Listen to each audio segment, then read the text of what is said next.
Hello बच्चों, हर घर पाठशाला में आपका स्वागत है। मैं अलविल सिंह,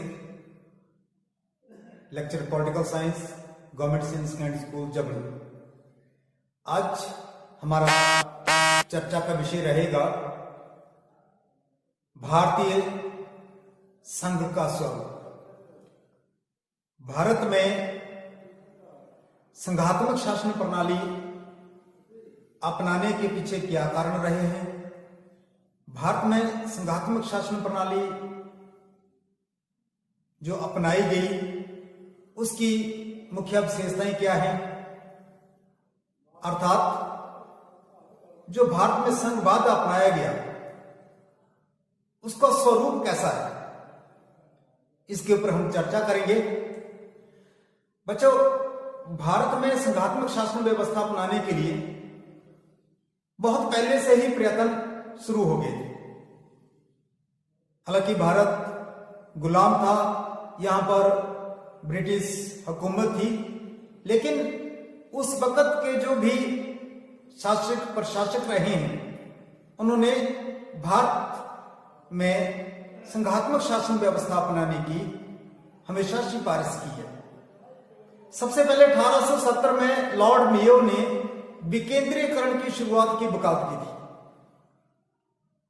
उसने कहा था कि भारत में विकेंद्रीकरण जरूरी है क्योंकि भारत एक बहुत विशाल देश है, इसको एकात्मक तरीके से नहीं चलाया जा सकता है।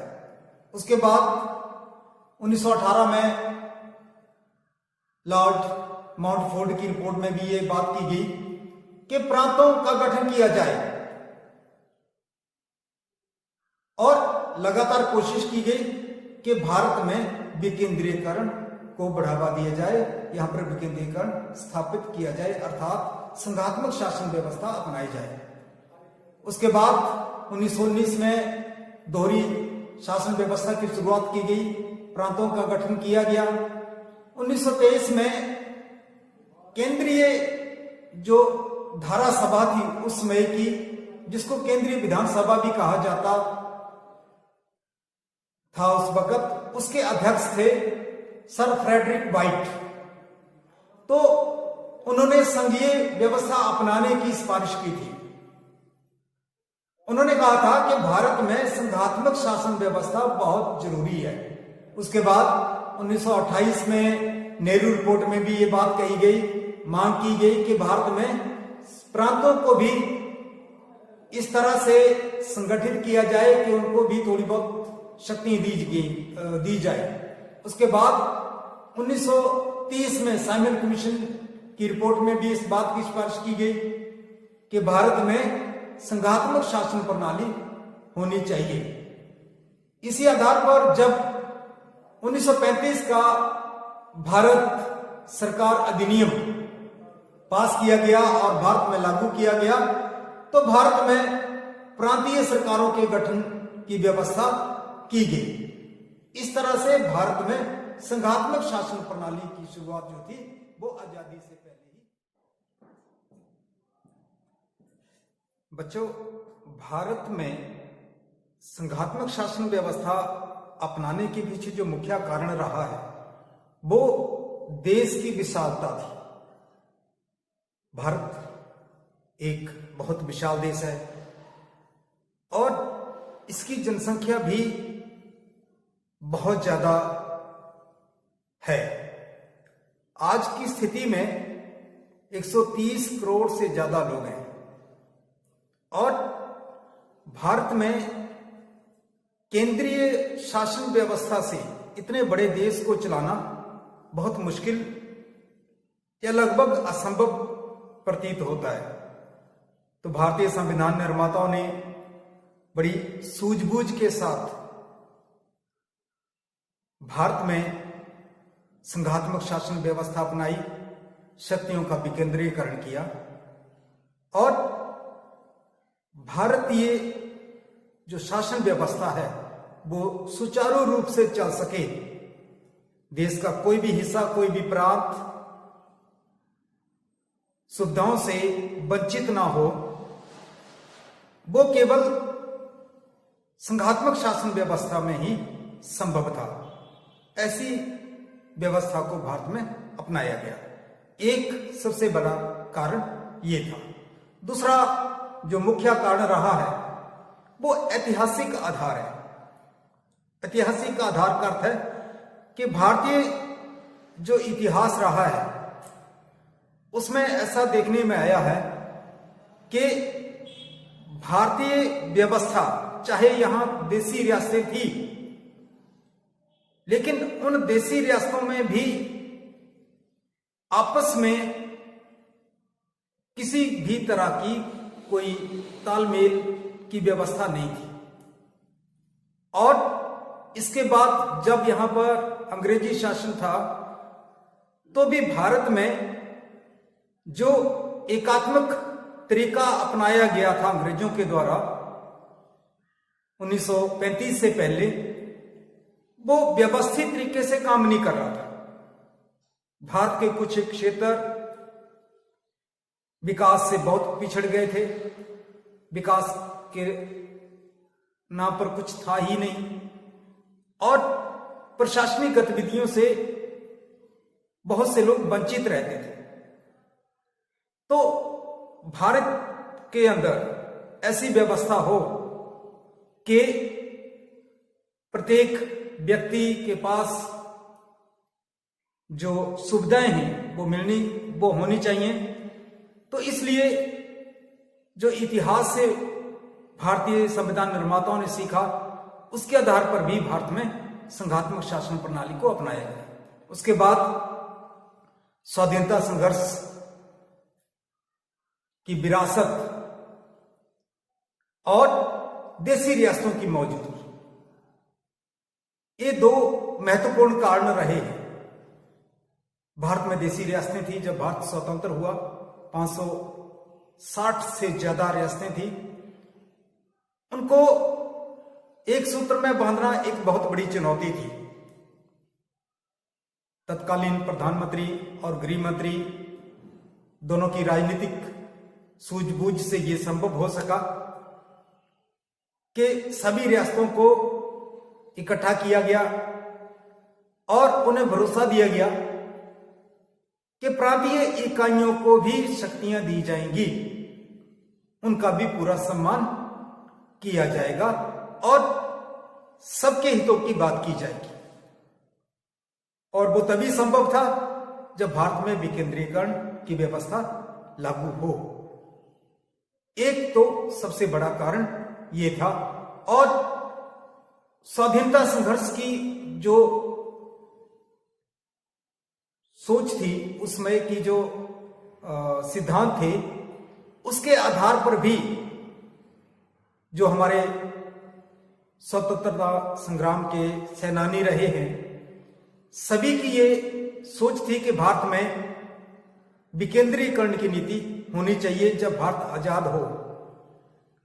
और अंग्रेजों ने भी स्वतंत्रता से पहले ही भारत में विकेंद्रीकरण की शुरुआत 1935 में कर दी थी।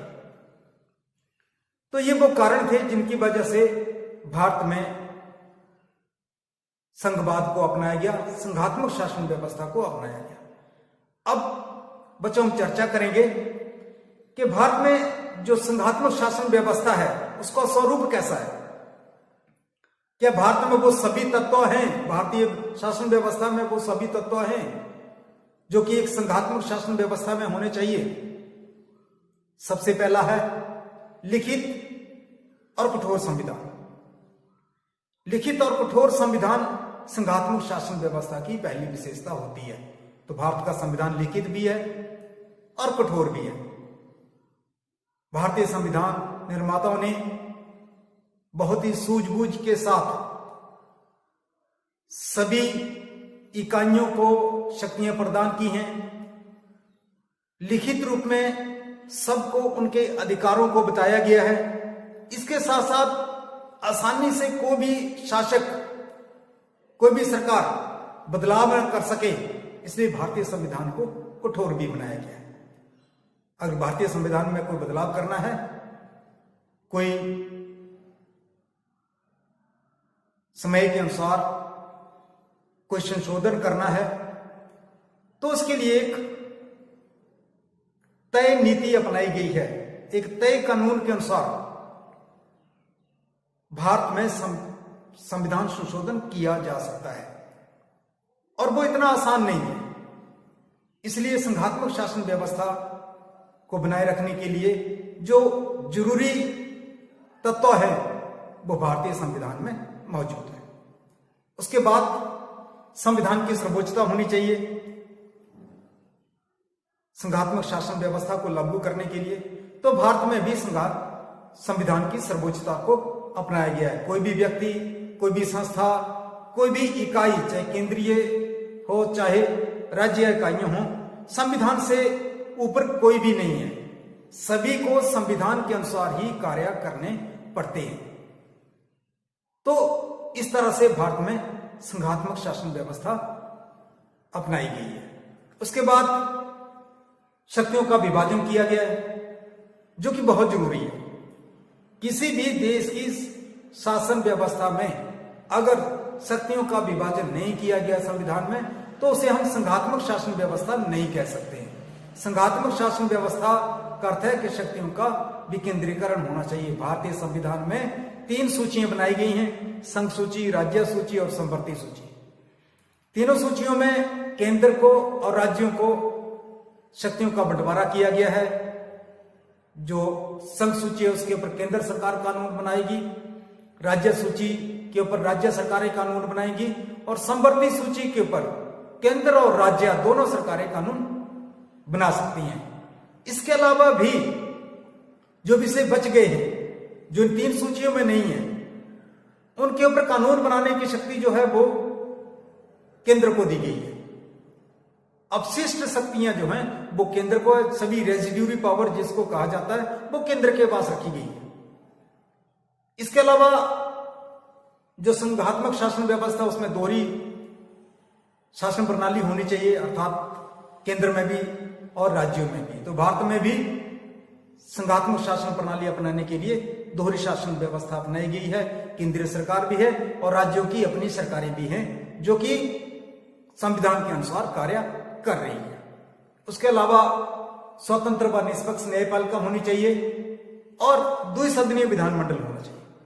तो भारत में भी स्वतंत्र न्यायपालिका है जिसके ऊपर कोई भी राजनीतिक दबाव ना हो, ऐसी व्यवस्था भारतीय संविधान में की गई है ताकि लोगों को निष्पक्ष और स्वतंत्र न्याय प्रदान हो सके।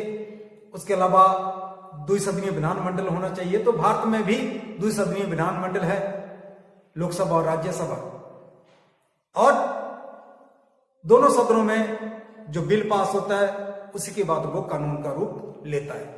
अर्थात भारतीय जो व्यवस्था है वो पूरी तरह से संघात्मक शासन व्यवस्था के अनुरूप है। इसलिए हम कह सकते हैं कि भारत में संघात्मक शासन प्रणाली को अपनाया गया है। आज बच्चों आपने विस्तृत चर्चा की इसके ऊपर और मुझे उम्मीद है आपने इसका लाभ उठाया होगा। आज के लिए इतना ही, धन्यवाद।